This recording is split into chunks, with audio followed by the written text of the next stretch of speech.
Good morning. I have a serious matter to put to you this morning before I start my program. It's just about time that fresh air swept through the secret deliberations of the official body that sits in judgment on doctors in British Columbia. I'm talking about the College of Physicians and Surgeons, which seems still to be operating on 19th century attitudes. They know best. The public be damned. We'll bury our own dead. And they would seem to think the public has no right to know about anything that they do, right or wrong.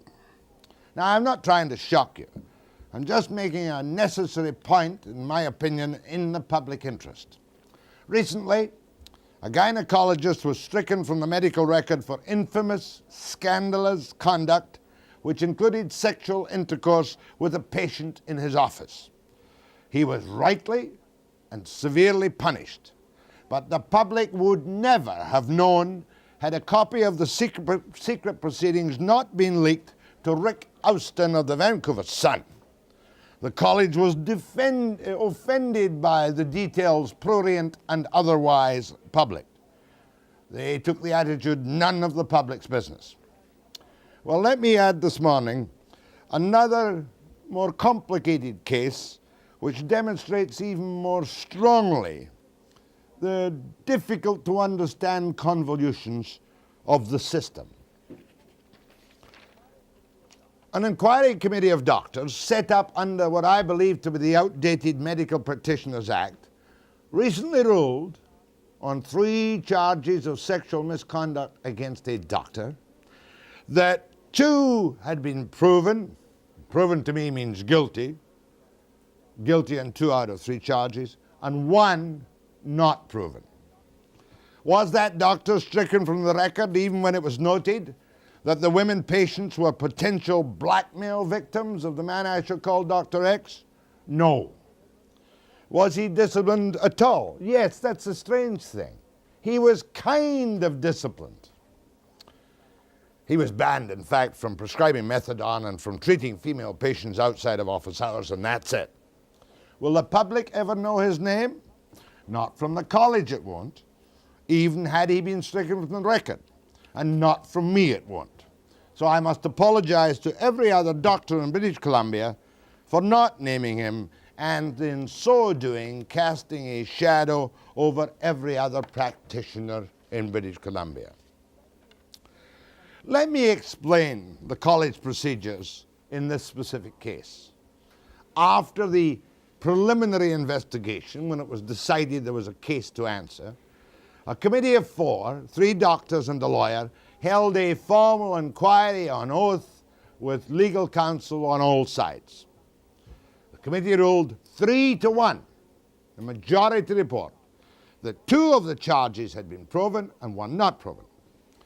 The 4th committee member, in a minority report, said that all of the charges had not been adequately proven because mainly of the poor characters and druggy backgrounds of the 3 female complainants. So you've got these 2 reports, a majority report 3-1 on 2 charges proven, minority report saying nothing adequately proven. What happened next?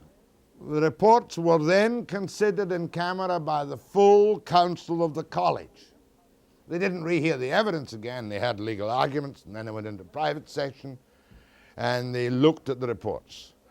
They then decided that both majority and minority reports be rejected, and all of the charges be deemed not to have been proven. But then they restricted the man's right to practice in the way I've described.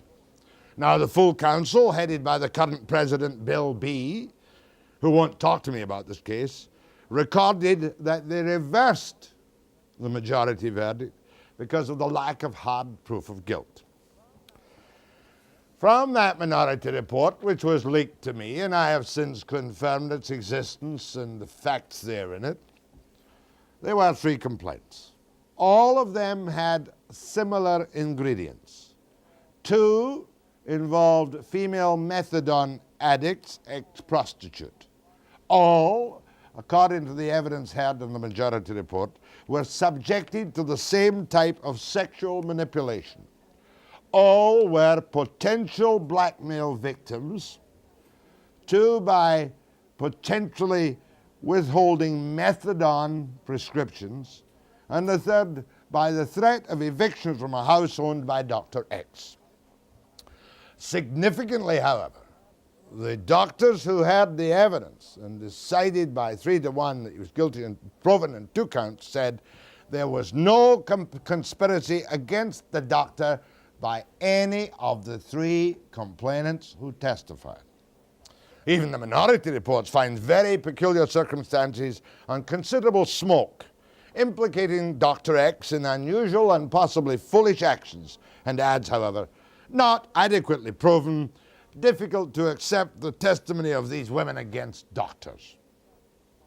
Now, any person of common sense is or should be well aware that proof of sexual assault by a doctor on a patient must go far beyond that of an ordinary individual for a very simple reason. Every doctor has right, proper, and legal access to the bodies of female patients, but conduct must be clinically impeccable.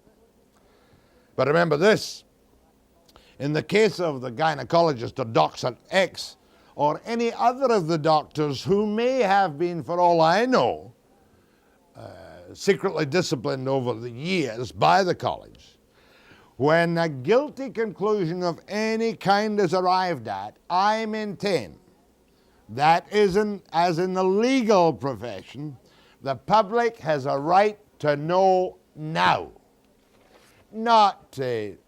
Must not be hidden from the public when a guilty conclusion of any kind is arrived at and a doctor's right to practice is restricted, or if he is stricken from the record. We, the public, must know now. As of this moment, the public has the right to know nothing at all. There are no reports filed in the legislature. The sole publication, if you can call it that, is in an annual report printed by the college, distributed only to doctors, carrying bare details with names under section this or that, and it's marked not for publication. It's high time the Medical Practitioners Act was brought up on the floor of the legislature by the Minister of Health, with whom I shall pursue this in due course. And one simple recommendation is that the investigating body should contain an equal number of lay members, not a cozy network of professionals. I am not suggesting that there be instant publication of hysterical or slim accusations against doctors. But most important of all, there should be a statutory requirement in the Medical Practitioners Act that the annual report be filed in the House with summaries of all proven cases where any discipline has taken place. Because when you give a professional body, such as the doctors, the right totally to license and discipline, the public in 1984 cannot be excluded from their reasons and their judgments. Only then will the public be entitled to renew its faith in the medical profession in British Columbia. One final question to the college. Dr. X is still practicing. How many other doctors have been investigated for scandalous or infamous conduct over the past 5 years? It may be 2, it may be 20. I do not know. You do not know. Only the college knows, and they're not talking. I'll be back after the break.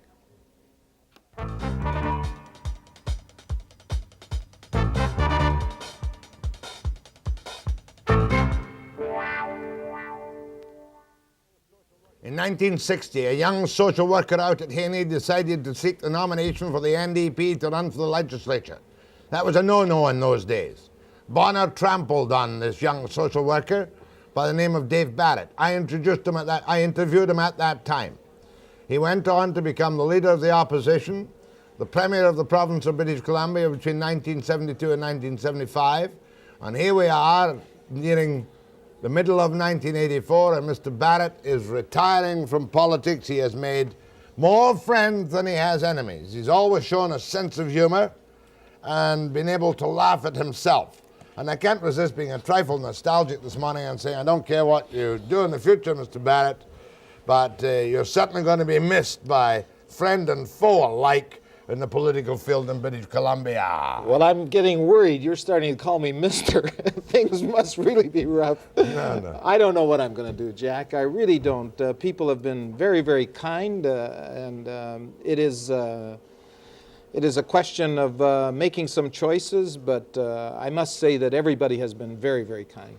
Well, let's get back to the old Webster. Yeah, let's go. Have you made a mistake by quitting now? Because as I look around the 6 people who are going through the job, there's not one of them, and I say this because I might as well, who can hold a candle to you in many ways, Mr. Barrett. I couldn't have said it better myself. But the reality is, Jack, that when Bob Strachan was there, the same assessment was made of the potential successors for him.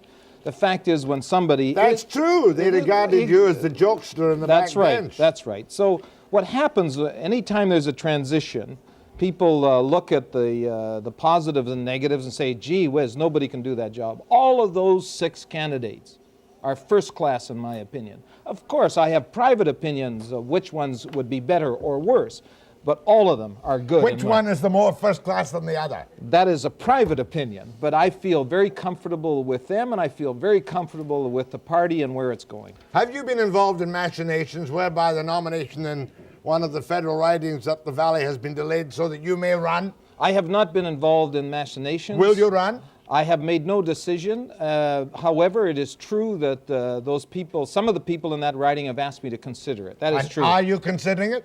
I have made no decision one way or the other on a choice of things. Ed Broadbent has talked to me about running federally. That's a well-known fact.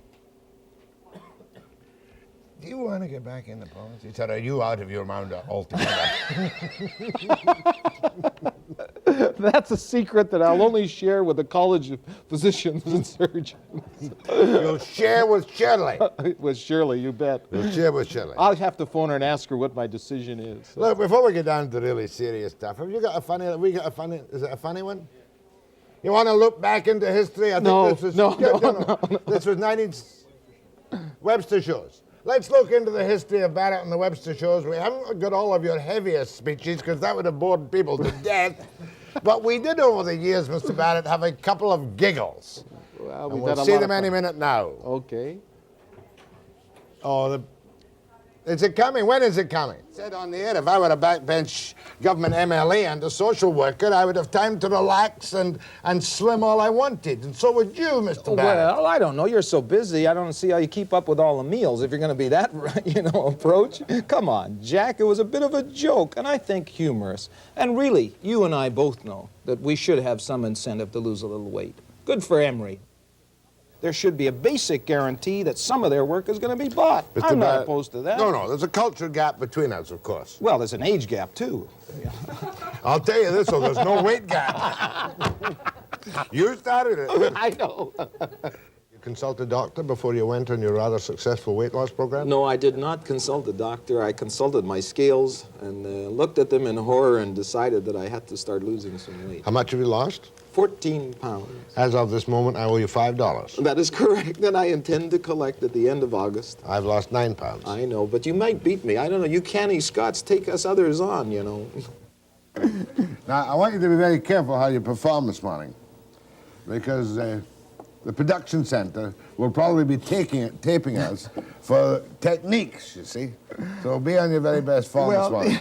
Lots of gestures, brightly to the camera. I suppose.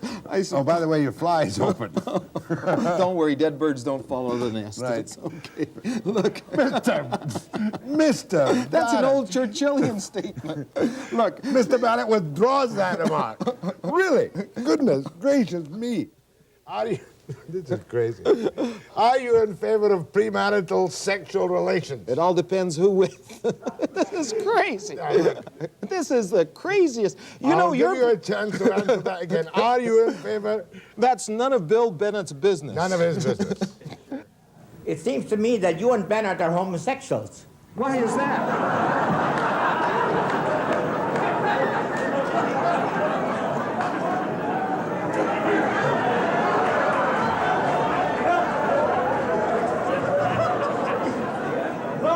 He went to a business meeting.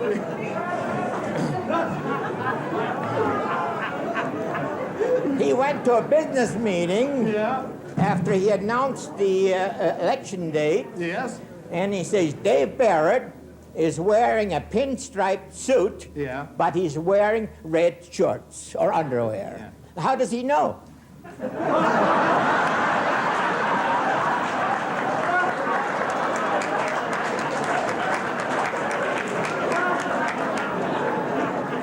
Well, you know, there is no other place in all of Canada like British Columbia when it comes to politics. It's true. We've never had Ontario Sharpies interfering before, but I heard about the commercial and I kind of laughed about that. But it was Grace McCarthy who went around saying, it's the same old Dave Barrett. He wears a pinstripe suit, but he's still wearing red underwear. I want to tell you, and I want to tell the people here at Port Alberni, that's one woman who'll never see my underwear. Take a break. Everything from Stalin to Hitler. Stalin to Hitler, and in the same pamphlet. And all those real estate farmers came down to Victoria, and they demonstrated on the legislative lawns, and they said, oh, Barrett is going to take away your homes. Barrett's going to take away your cars. Barrett's going to take away your stove. He's going to take away your furniture, everything. Why, I went up to Prince George 2 months after the bill was introduced, and a woman got up at the hall at a meeting like this, and she said, Barrett, I'll never vote for you again. And I said, why, lady? She said, I heard you were going to take away my stove, and I still slave over it. What are you going to do for people? What are you going to do for people? Before I begin to nag the leader of the opposition, I want to ask him a question, a serious question.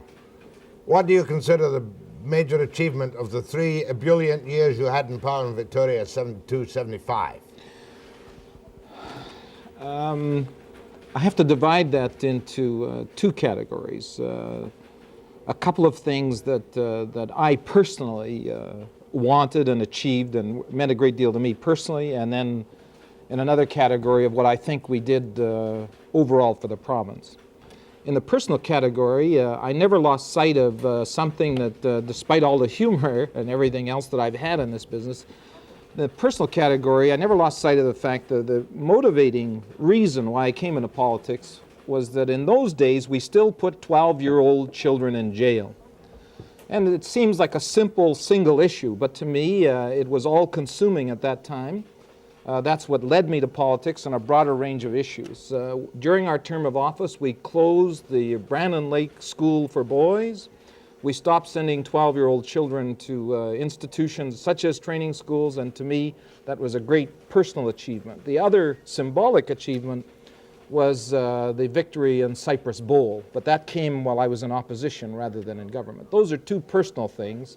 And it's difficult for me to explain in a few words how important they were to me, but they were very important to me. Oh, I remember Cypress Bowl. That's right. You remember that case? Well, many people will, I should imagine. I think they should. It was an incident of a thoughtless, private, ruthless enterprise operating in a public domain, and it was stopped. Those 2 things were very important to me. But from the point of view of laws, you must surely, do you point to all of your major turnovers of our system and say they were all right? No, well, the Land Act. No, okay. I finished with okay. Now, in terms of government achievement, the Land Act was a hallmark. Dave Stupich took the heat as the Minister of Agriculture over that, which was CCF NDP policy all along. Along with that were the purchases of Cancel, Plateau Mills, Kootenay Forest Products. Diamonds in the hands of the people of the province of British Columbia that have been turned into mud by the Socred policies. We had a significant public control and ownership of the forest industry in this province. Not total, not overall, but enough to give us some guideposts to establish rational, thoughtful policies over the years. That was all dissipated in brick. The ambulance service, daycare, the legal aid, all kinds of services. Plus, Jack, the BC Petroleum Corporation, enabling us to make tens of millions of dollars back from those resources of the people. Those are the areas publicly on a party basis that I'm proud of. You've forgotten one, big one, Itchy Bitchy. It's still here, ICBC, and that $500 million a year is still here in British Columbia, still working in British Columbia. There are all kinds of accomplishments, but it's easier to look back in history and pick these things out. When they went on, when they happened, they were the subject of tumultuous public debate, but time has proven those decisions correct, and time is the only measurement for any kind of political achievement. And here we are at the stage now where Bill Bennett may well announce back-to-work legislation or a cooling-off period or something. The issue on which you were, many people think, defeated because you ordered the pulp back to work in '75, just not long before the election. Well, we have a different situation right now. We have, first of all, a calmness in the media around this issue. This is a lockout. This is a management ownership-inspired labor management crisis. So let's single that out. Let us take a look at the atmosphere. At the time when we were in government, there were a series of secondary and tertiary labor disputes. Lord knows what the reasons were, and history will have to evaluate that. But we've had a 2-month industry-led lockout, and the government has dilly-dallied, frazzled itself around and not been involved. I find that incredible. You would support any back-to-work legislation now? I think that the pulp companies were acting immorally in issuing that lockout when the union, despite all of its problems and its irascibility, and that's part of free enterprise, despite all of that, the companies acted immorally in forcing that lockout when they did. BC Petroleum Corporation, Curtis and Bennett, as you and I both know well, have committed 100% as of next year of resource revenues, which includes that, natural gas and forest, for debt reduction. Good? Well, Jack, it's absolutely asinine because you have to examine where the debt came from. Northeast Coal is the biggest financial disaster, making the Columbia River Treaty look like it was okay. They've paid $470 million of your tax money and your viewers' tax money to pay off just the tunnel section of the extension to Tumler Ridge. I thought that was going to be on a separate back and the 475 was going for a historic... Ah, Jack, if you've got 1 mortgage, 2 mortgages, and 3 mortgages on your house, and you have to pay off a mortgage, you don't go back and say, well, this one is this one is this. This government increased the mortgage by $470 million on the tunnels alone. Next year, if we survive at all, it'll be $700 million. Where's he going to put that money? Jack, they're going to drag up every penny they can to fill up that hole caused by Phillips in that mad decision to go with Northeast Coal. The Japanese have snookered the government. They've even got that instant town built, knowing very well that no political party could close the town down. The Japanese have been totally clever in this. The government was warned by its own consultants, and we're now taking taxpayers' money out of all those services. Restraint may be necessary, cutbacks may be necessary, but let's understand the reason why that debt is being paid off. I hate to ask this question. Is Northeast Coal down the tube? Northeast Coal will be propped up to the end of social credit. It will be covered, propped, protected, even to the threat of brick, even to the favorite child caused by this government, brick. It'll be propped up because the disaster of the debt on that, if it was understood by the public, and slowly they're perceiving it, even that fellow from that financial institution has been sent to Coventry for revealing it. The fact is they've got to cover it up politically because once people cotton on to that disaster, social credit will be thrown out.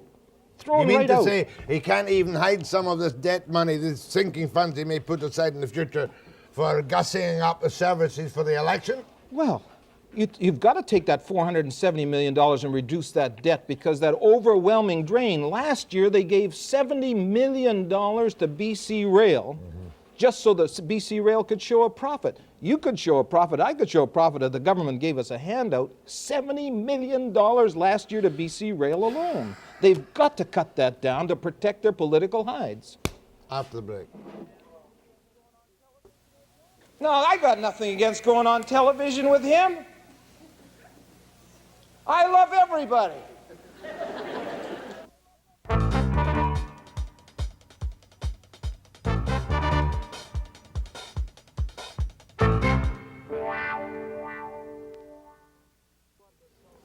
Well, we've gone serious now. First a word on solidarity, Mr. Barrett, which I suggest to you very nearly replaced the NDP during the crisis of last winter. While the NDP was fiddling away in Victoria, here were Kirby and the boys taking over the reins of power, you might think. Well, there were, first of all, no extra-parliamentary group takes over power in a democratic parliamentary system.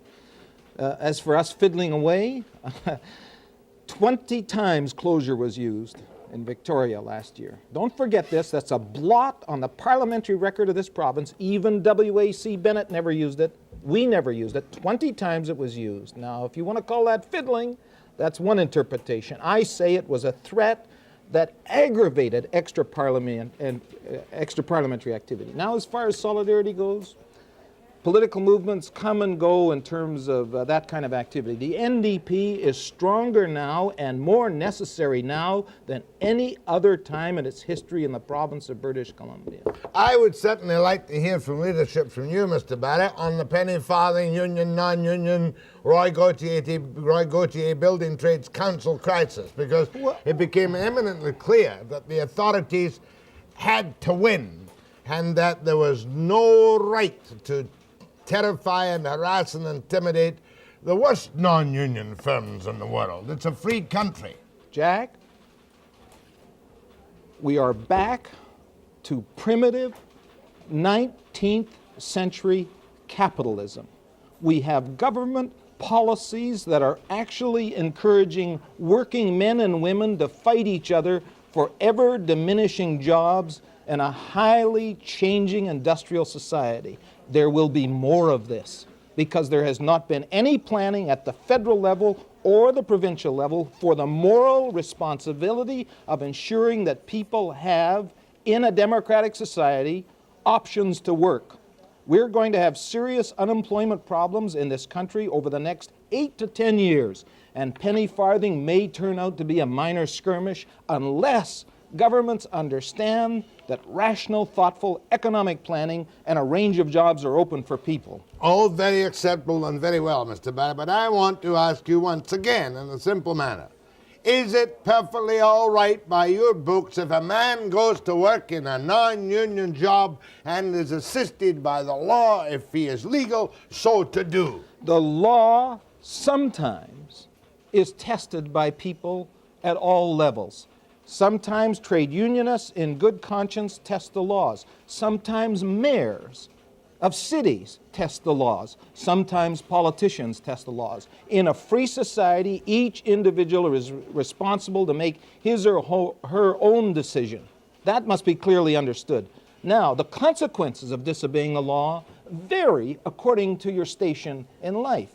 I recall... They're not going to give me class warfare again. I recall the opening of this show where the medical practitioners have been accused publicly by you committing criminal acts in terms of assault on bodies. Are they up in front of the courts, Jack Webster? I did not accuse them of that. You have interpreted it broadly. I interpret it as what the facts are. There have been assaults causing the physicians and surgeons to take a look at To be investigated. They've been investigated. And you're saying to me that in the case of an ordinary person, such an assault on a body would result if there were a prima facie case in a criminal charge and a public appearance in court? Absolutely correct. And is that not a correct analogy? On this very program, we have talked about judges. Let me consider that for a moment. Is that not a correct analogy? Yes, it is. Certainly. If there is a prima facie case for prosecution and it is a sexual assault That's right. beyond the right and privilege of a doctor,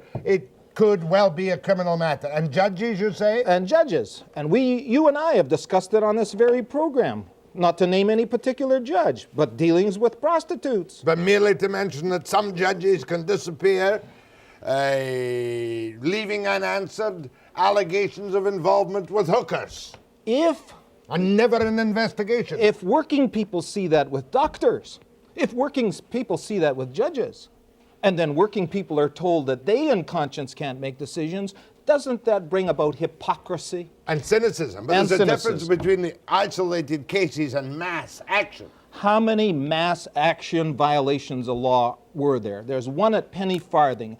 We haven't had such a series of mass violations since the Depression. And I tell you, Jack Webster, as working men and women get more and more frustrated, as decent, hard-working citizens, many of whom voted social credit, get frustrated, the law will be tested. The Vancouver police deserve the respect and admiration of handling that situation in a cool, thoughtful manner. Just a pity they didn't collect their own evidence at the time, though, instead of running to us with warrants to fill in the gaps that they didn't do while they were being so chatty down there. Well, now I'm not your lawyer, but I can't deal with that one. Yeah. But in other words, you're back to the old class warfare. I am not one back. law for the rich and one law for the poor.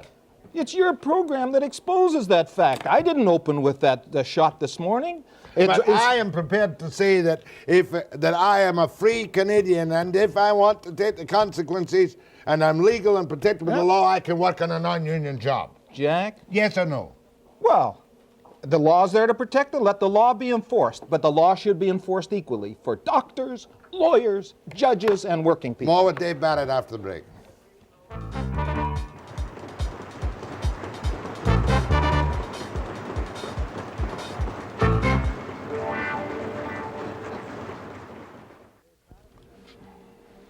Mr. Dave Barrett certainly has come to life this morning.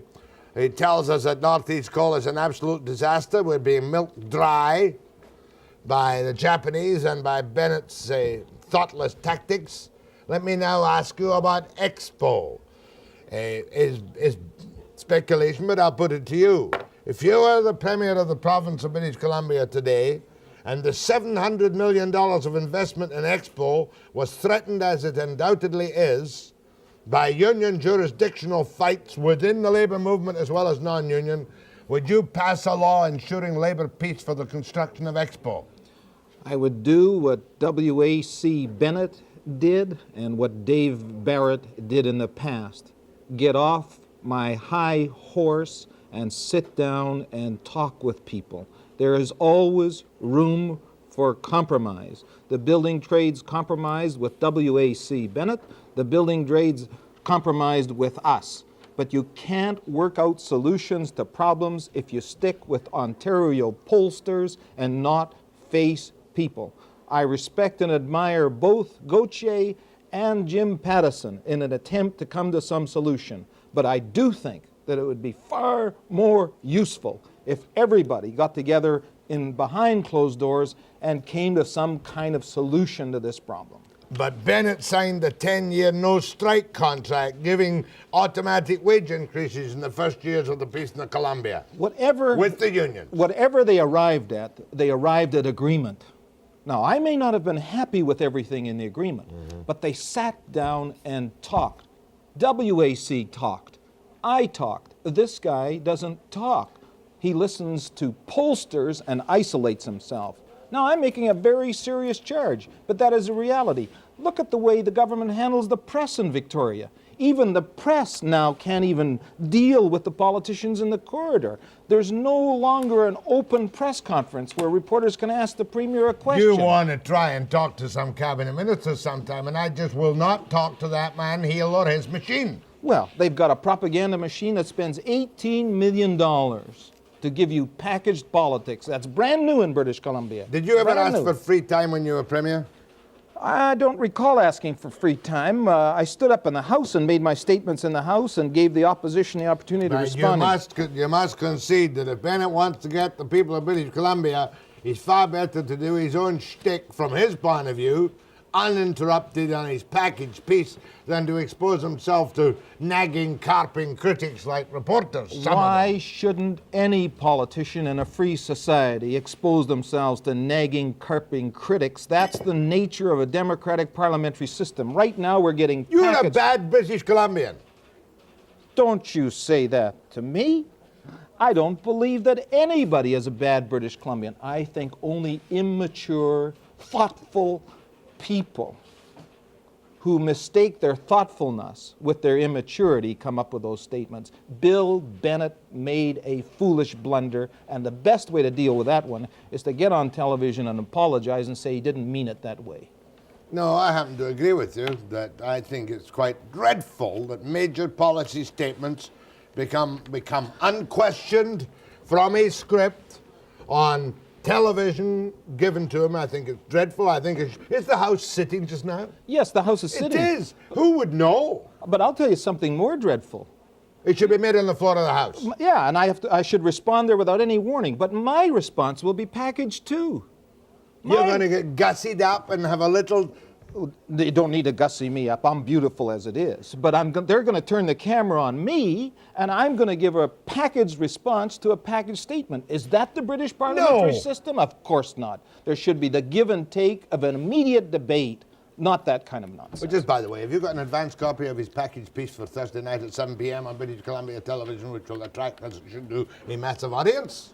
I have no knowledge whatsoever. I am not waiting with bated breath. I intend to go home and have supper with my family and turn on the television. And I will watch the package that Doug Heel produces with plastic politics, and then I will respond with plastic politics the next day.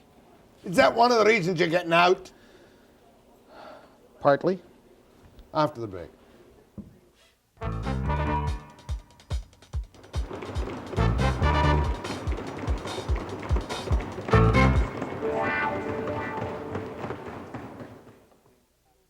Nothing but good news from Dave Barrett this morning. So you think Expo must be saved at all costs? Well, it is government spending, and the only priming of the pump now is public spending. In spite what those free enterprise are saying, the only money that's creating jobs right now is in the public sector.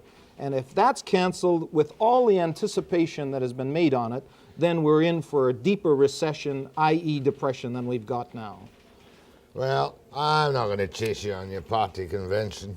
No, well, I'm sure it'll be a great convention. You sound more of a socialist this morning than you have in the last 5 years. That's not so. You just haven't been listening to me, but now you're stuck with me for another 5 minutes. Go ahead, please. Are you talking to me? Yes, sir. Okay. As a British Columbian, to Mr. Dave Barrett, I rue the day that Dave Barrett will no longer be in the legislature to speak out on behalf of the policies of his government that he's had in the last few years. I really rue the day that he's gone. We'll miss you. Do not ever, ever, ever put 100% faith in any human being. I'm another politician, good, bad, or indifferent. You are a free citizen. You have a responsibility to act politically too. Sure, I may have put up a good fight, but there are better people than me too, and you're one of them. Get involved. Go ahead from Seychelles. Hi. Mr. Barrett, I just wanted to know your views on the pulp and paper thing. He gave his views on the pulp and paper thing. Yeah. Right. Thank you, ma'am. You said hammer their heads together with the Premier present and sit down and talk? Get it going right now. Why have they been stalling? Go ahead, please. Yes, I was wondering what Dave Barrett's opinion was of the statement of Mr. Bennett canceling Expo 86. He hasn't cancelled Expo 86. That's just a threat. He's threatened to cancel it. We've dealt with that. You're not looking for votes. We can be crisp and brusque this morning. No question about it. Go ahead from Victoria. Yes, good morning, Mr. Barrett. Yes. I wonder if you would comment, please, on something which hasn't been discussed very often, I don't think, and that's the proposed sale of the BC Systems Corporation. Absolutely stupid. Well, I find it not only stupid, but I find it frightening, and I think I'll hang up and listen to your comments. Absolutely stupid. No one should have access to those files. Even governments having access to those files is dangerous enough, but no private sector should have access to those files. Are you telling me it's all on the block? Well, the government has announced that they're looking for bids, and it's absolutely stupid. And I want to tell social credit business people and social credit supporters out there, do you want your files in private hands? You think about that. Go ahead, please, to Dave Barrett. Yeah, Mr. Barrett. Yes.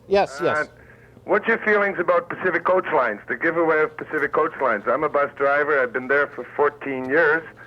And I've been just told about 2 or 3 weeks ago I've lost my job. Why don't they keep Pacific Stage Lines and give away ALRT? Why don't they privatize that monster? Let's be rational about it. Why is it that the people get stuck with the losers and the winners are sold off? You bought Pacific Coach Lines. Of course, and we made money. And he sold it. Yeah, what for? Why is he selling the money makers and hanging on to the losers? God knows. Go ahead, please. Yes, good morning, Mr. Webster. Morning. Mr. Barrett, I wish you a good retirement. Thank you. And I don't think you should run federally because you will make things worse for Canada. Well, that could be, and it could not be, but I want to thank you for the kindness of your call. Go ahead, please. Hello, Jack. Yes. Dave. Yes. A question and a comment. Yeah. To you, Jack. How come you never mentioned about Kirchhoff's statement yesterday on TV? The fact that Bennett told him 5 months ago that Expo was going to be an open site. We all knew that Expo was going to be an open site. Bennett announced that BC Place would be an open site. Yes, but that was 5 months ago, Jack. Yeah, that's correct. It was announced 5 months ago that BC Place was an open site. Hey, Dave. Yes. You happen to be my MLA, okay? Yeah. So get a good replacement before you leave. Well, gee, you don't have coronations in the NDP, let me tell you that. You did a great number for us. Okay. Well, oh no. I was going to say the new leader would run in your seat, but of course he won't, because it will be a member of the House already running, won't it? Think it out. I don't know, okay. Biddle and Vickers, you see, or not. They would run in your seat. Well, Biddle and or Vickers. No, there's no way of predicting that the riding would have to make that decision. Oh, is that so? Yes. Well, that's very important to know, isn't it? We know that everything is so democratic in the NDP. The new leader couldn't possibly, if he were a non-elected person, run in Vancouver East Town. I want to thank Jack Webster for being my guest this morning. None of that caping now, Barrett. Go ahead, please. Good morning. Yeah. Yes. Good morning. Morning. Good morning. Dave, I'm sure sorry that you retired. I don't know why you ever did that.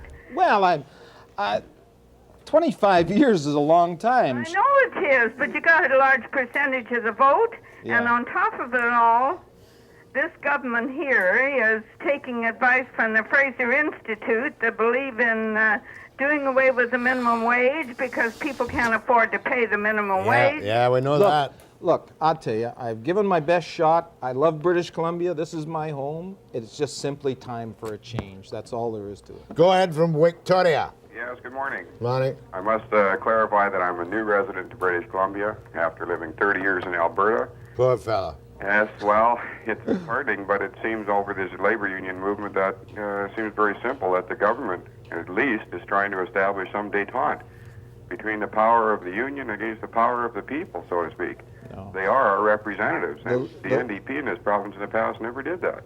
My dear friend, since you are new, I would suggest you do some reading and understand how we dealt with the trade union movement. If you watch this program right from the start, we dealt with firmness without favor on both sides. At arm's length on occasion, I may suggest. Even without underarm deodorant at arm's length, my dear friend. This is an incompetent government that has isolated itself from the community of British Columbia through public relations. But the NDP... Just a minute, but tell me what you really think of Bennett. He's a nice fellow, and I love him, and I love everybody because I've been taught to do that. Now, sometimes I have difficulty with what I've been taught to do, but I stick to it. Everybody needs help, though, and he could use some help. Go ahead from Squamish. Good morning, gentlemen. I'm a pulp worker, and I think a lot of the issue on this lockout has been shrouded in a bit of mystery, but I think the real motive for it was to create a shortage which would allow pulp prices to rise. Both. Looks like that. Yes, agreed. What's your question? I was just wondering if, from the political side, if Mr. Barrett would like to make a comment about that. I said earlier in this show, and I repeat, that if there were a strike in the pulp industry, the media would be screaming from high heaven out of editorial pages. It is a lockout. It is a management corporate decision. So it has been kept a little quiet. Why is that? My dear friend, the corporations made a decision to lock out. It was an immoral decision in face of the fact that there was going to be negotiations starting Are again. you suggesting that we media are automatically toadies of the boss? No, I don't suggest you're automatically toadies of the boss, but I do suggest when the chips are down and editorials are written, like the Vancouver Sun a couple days before the election, kicking the slats out of social credit for months and comes in with his mealy-mouthed editorial saying, oh, we'll have to vote for them again. If that wasn't a directed editorial, I don't know what was. One final segment with former Premier Dave Barrett after the break.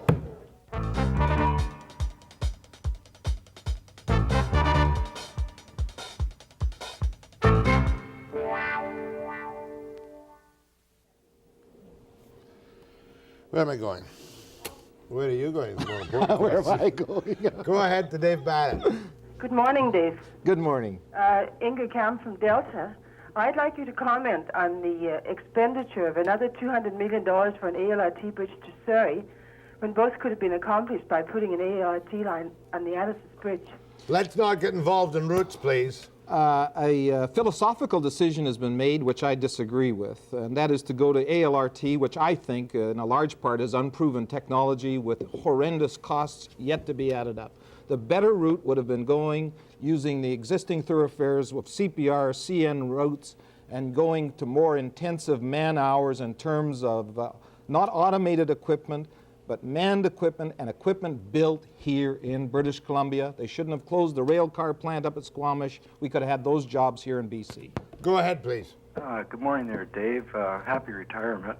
And God, he's only 50-something. How old are you? I'm 53 years old, and that is the truth. Coming from a politician on age, that's something. Count your blessings, caller. What's your question? Where are you? He's vanished. Got staggered with my age, that's it. Is he there? Well, speak up, for goodness sake. Go ahead. Wanted to say happy retirement to Mr. Barrett, and he's one of the last few good politicians that was ever in this province. Thank you, sir. Go ahead, please. Hello, Dave Barrett? Yes. I'm calling just to say that you're the first person that ever got me to vote. And you're the first politician I ever listened to since President Kennedy, so I'm not that old. And being you're quitting, I'm quitting. I won't go back to vote. No. No? No. Because no.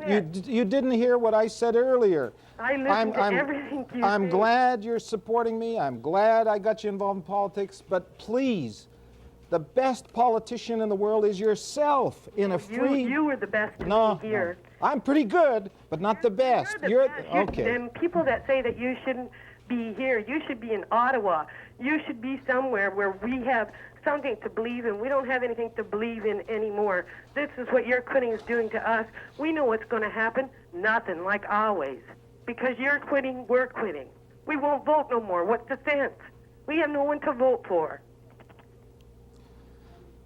I'm sorry, Mr. Bennett, to see you go. I mean, Mr. Barrett, I'm sorry to see you go. I'm really sorry to see you go, but I'll never vote again because I don't believe in anyone else.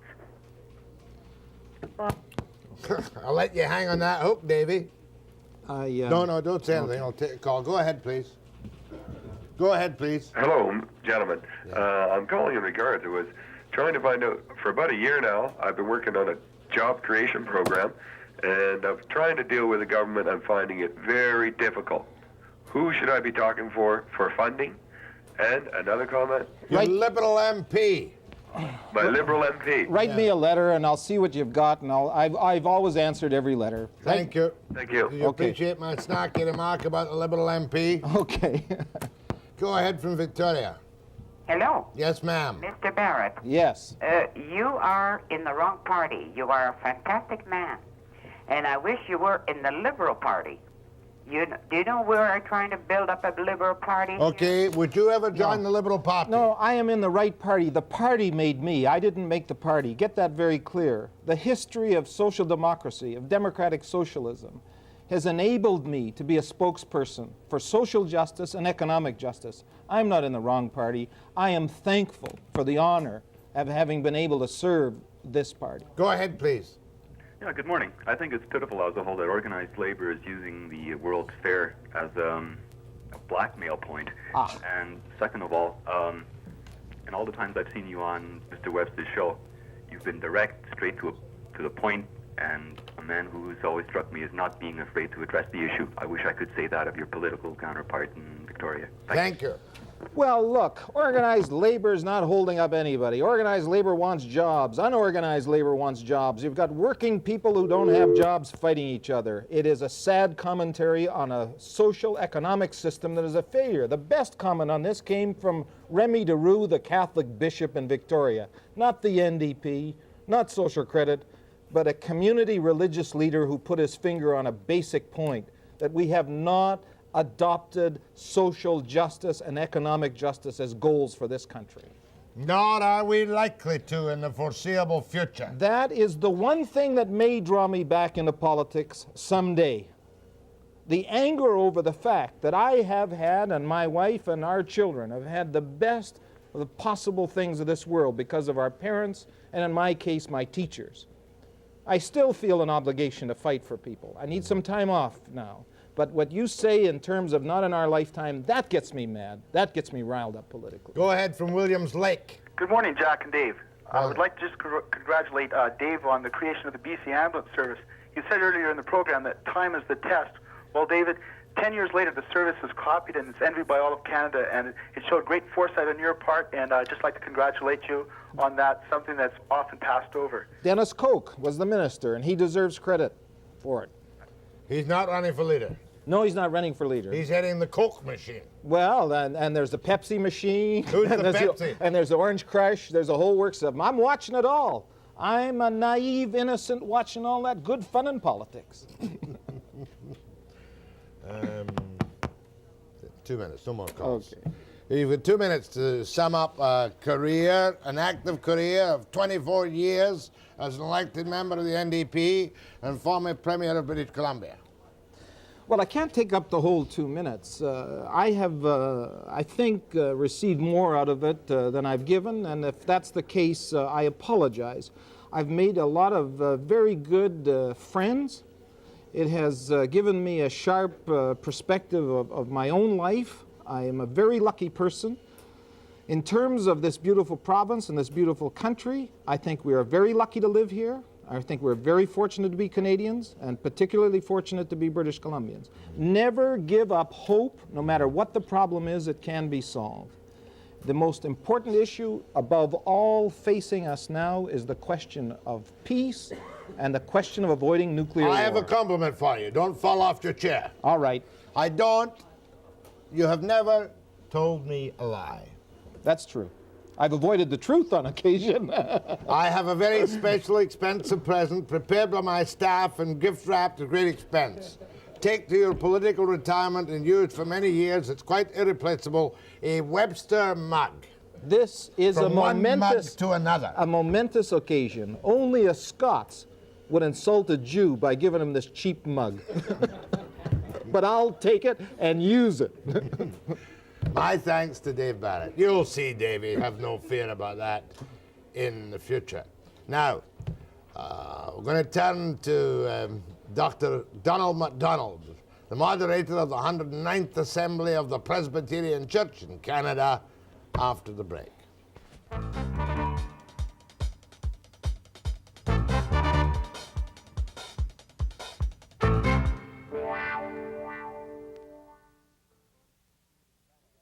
In the first Sunday in June, the Presbyterian Church in Canada will hold in Peterborough 109th General Assembly.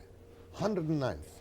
110th. 110th. Mm-hmm. And this is Dr. Donald McDonald, who is the moderator of the Presbyterian Church in Canada. Have you records of the first General Assembly? Has the church grown and prospered since then, or has it not?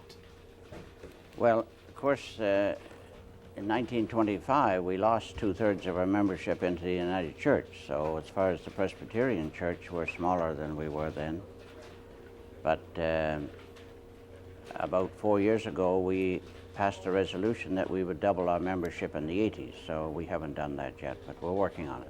But the Presbyterian Church has maintained its own independent status and position and has not lost any more members to the United Church, broadly speaking.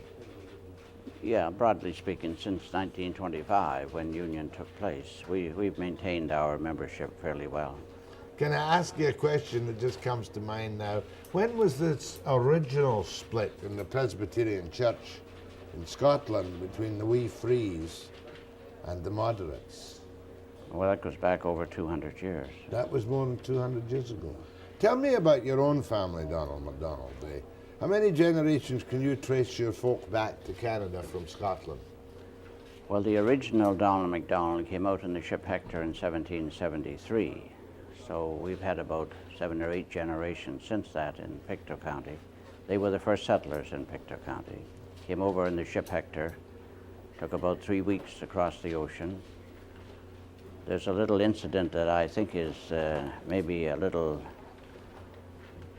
of imagination in it, but it's kind of a good story. When they were a day out from Scotland, they found a stowaway aboard. And they decided to give him the usual treatment of throwing him overboard, but they discovered he had the pipes with him. And for the sake of the pipes, they kept him, they fed him, they were kind to him.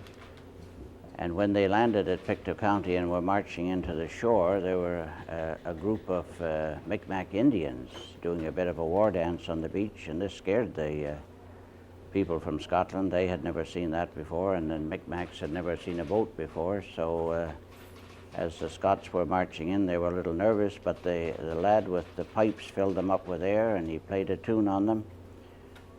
And the Micmacs took off over Green Hill about 4 miles away, and they never saw them again for a month. I don't know whether you have any Scottish listeners, but that may be hard. A fair number. In other words, the piper struck terror, this strange, weird instrument struck temporary terror into the hearts of the Micmacs, and the pioneers from the Hector were able to march over the Green Hill in peace and quiet and didn't see the Indians for another month. They got their hats up before the winter came. That was in the middle of September. I don't know how they survived, but they did. September 1773. Many people were on the Hector. I've never read much about the Hector. We hear all about the one that landed at Plymouth Rock, but we never hear about the Hector. Well, the Hector is the Canadian version of the Mayflower, of course. I understand there were about 75 total. There were families, there were children, and I don't know how they survived in that climate with winter coming on, but they did. I understand that when they needed a bushel of potatoes, they walked to Trora, which is 40 miles away, and brought them back on their back or on a sled. Isn't there another McDonald from Pictou who's the moderator of a church? Clark McDonald is moderator of the United Church. And he comes from where you come from? We were born on opposite sides of Green Hill, about 2 miles apart. Yeah, and you are, of course, related somewhere back down the road. No, I don't think so. There's so many McDonalds around, it's pretty hard to trace that relationship. It certainly is. Now, where does the Presbyterian Church in Canada stand today? Do you take position, say, on economic issues? Or are you simply, in the way I was brought up in the Presbyterian Church, you teach the gospel and you keep your nose out of other people's business?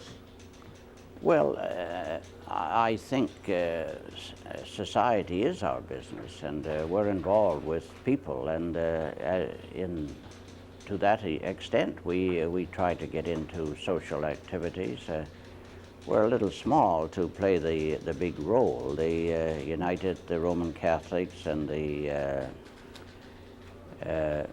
other larger churches have more clout than we do, but I think we're in the league with the Lutherans, maybe, and we work together under the Canadian Council of Churches, and we try to do our social thing not in isolation. Would you therefore take a position, say, on nuclear war, on cruise missiles, on détente, those kind of political survival issues? Yes, we have done that. I've got my knuckles wrapped slightly for that. Who would wrap your knuckles?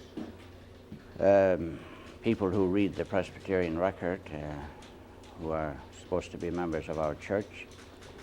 I attended a meeting in Ottawa with the Prime Minister in his home. He provided us with a meal, the leaders of the various churches in Canada, including the Roman Catholics. And we presented a brief to him at the time that he was, just the day before he went to Washington.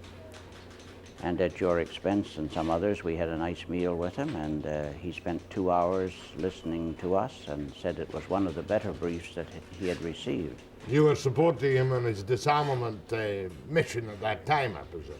Yes, I'm not sure how much I can support him in this part of the country, but I think that was... He has a bit of a following here yet. Well, I think it's very difficult to knock anybody who tries anything at whatever level for the cause of world peace and survival of the human race, is it not? I think we all felt that, Jackson. Now, unemployment across the country is abysmal at the moment. We are the second highest rate. We're next to Newfoundland, would you believe? You have a much lower rate, and you still live in Pictou, do you? No, I left there many years ago. I'm living in Toronto. I'm in the head office of our church. Oh, in Toronto. But does your church, do you have any suggestions of how we can survive this crushing economic devastation which we're suffering from on the West Coast? Well, I think it's probably a worldwide thing. The United States are suffering a slight recession, but from what I hear and read, I believe that we're coming out of it. But certainly for the poor element of our society, the unemployed, it's a very cruel situation to be in. It kind of proves, though, that sharing doesn't work in a free enterprise society. Only works when times are good. When times are bad, it's the deal tack the hindmost. Yeah. Well, I've been rather delighted to know recently that many of our congregations are opening their churches to people who have no place to sleep, and they come in and sleep in the pews and things like this, which gives them a bit of shelter at least. Oh, I've heard about the food banks, which are apparently a necessary item today, because anybody who goes to a food bank needs that food for one reason of survival or another. Wouldn't you agree? Are you going to be preaching this when you're in British Columbia? I did one of my shots in British Columbia last Sunday. I preached in Victoria, in Knox Church at their anniversary. I preach on Sunday, but when I became moderator, I said I would prefer to go to the smaller congregations and meet with smaller groups of people and see where they're having their troubles and see what they wanted to do. Well, Presbyterians, when do you leave BC on this trip? I'm going up to Prince George, where I preach this coming Sunday, and then I'll be going into Alberta for 10 days. I've been in the West now for almost 3 weeks. Good. 2 more weeks to go. Have you got any calls or questions or comments to make to Donald McDonald, the moderator of the Presbyterian Church in Canada? Call after the break, will you?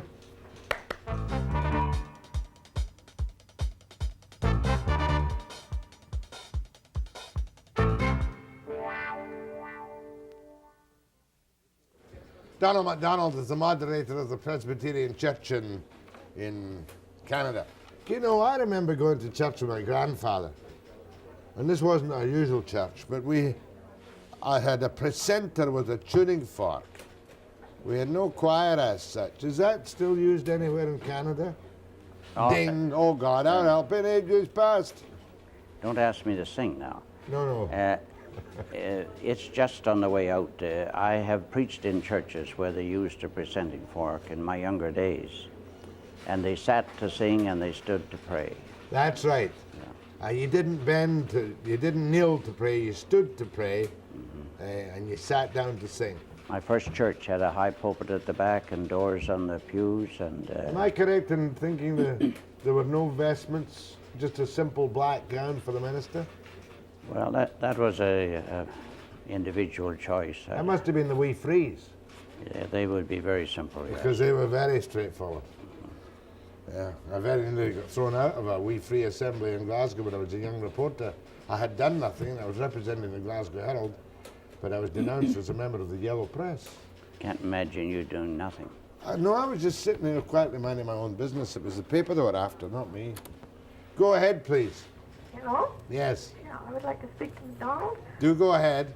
I would like to suggest to him that my grandparents came over, and they came out on the Mayflower, And it took them 8 weeks to come, and not 3 as he suggested.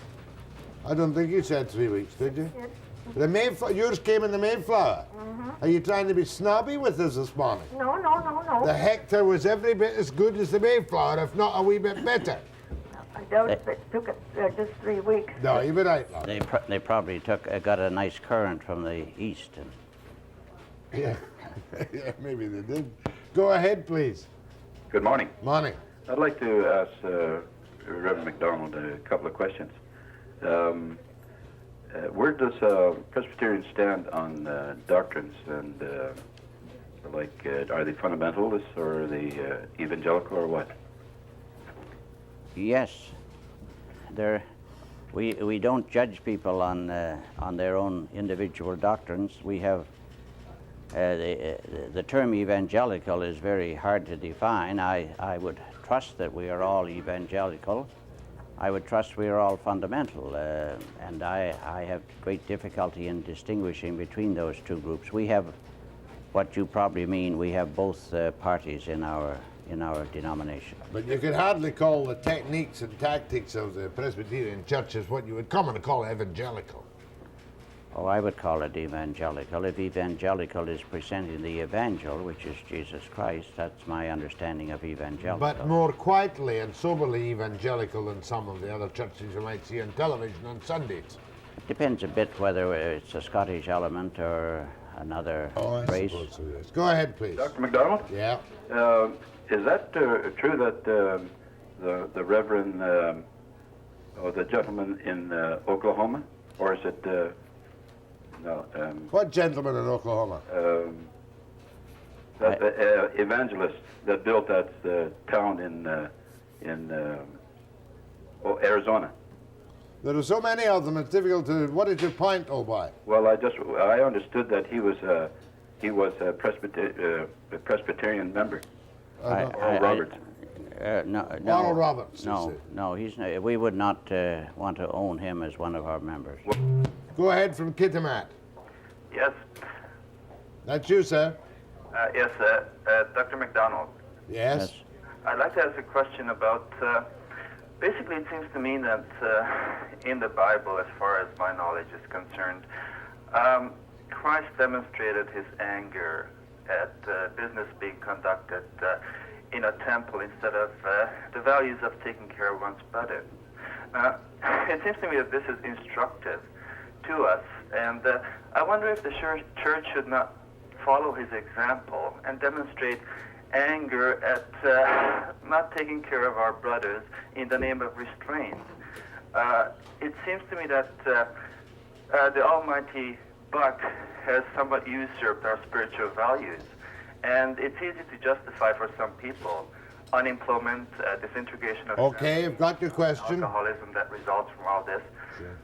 And just rationalize it. I have a lot of difficulty with this. Well, it's hard to take one incident in the life of Jesus and develop a whole series of doctrines on it. But I'm sure that our church is concerned about the poor and the needy of today, and although we don't preach that as much maybe as some other denominations, we are certainly concerned, and together with the Canadian Council of Churches, we are making briefs to the government on this matter. Go ahead, please. From Comox. Hello, Jack. Yes, ma'am. And Dr. McDonald. I'm an ongoing Presbyterian, and I just wondered, we moved to Comox 2 years ago, and there is no Presbyterian church in the area, period. And I just wondered, there's a lot of churches here, but they're very charismatic, and I just wondered what you would suggest. Well, I'm not sure what I could suggest because I don't know your situation, but if you say there are a lot of churches there, I would be a little hesitant about us getting stirred up to build another church or establish another congregation, because I have a feeling that that a church on the four corners of one street is something that we should be ashamed of, and I would sooner that we would have some regulation that we wouldn't build churches close to where there are other churches. Can I interpret your question a little bit, perhaps rightly or wrongly? Is she not asking you that if there is no Presbyterian church which she should attend, should she perhaps go to United Church as the closest similar type of worship? Well, that's a decision she would have to make, but if I were in her situation, that's what I would do. Thank you, ma'am. Thank you, Jack. Bye. Go ahead, please. Hello, Dr. McDonald. I was interested in what you said about the presenter. When my grandparents came from Scotland in the last century, they settled first in Ontario, then in Manitoba. And my grandfather, who was a strict Scottish Presbyterian, was presenter in their church in Manitoba. Have you got the tuning? Have you got the fork he used to use? No, I don't have it any longer. That's terrible of you. It is dreadful. What happened to it? Well, we have so many ancestors. He had so many ancestors that goodness knows where it is. Thank you. That was precentor with a C. P-R-E-C-E-N. Yes. T-O-R. And you know, they had a very important position, and they had to set the tune. Yeah, and they were leading the singing. Look, a pleasure to have you here this morning, Dr. McDonald. Wish you well at your 110th Assembly in Peterborough in June. My thanks to moderator of the Presbyterian Church in Canada. I'll be back after the break.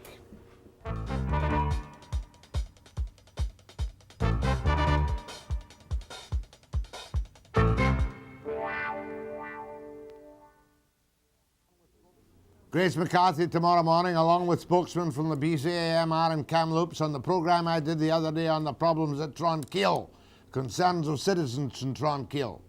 We'll deal with them head on tomorrow. Also, Serge Royal, Secretary of State, we'll have him on too. He's a key guy at the moment, and I'll see you tomorrow at 9 a.m. precisely.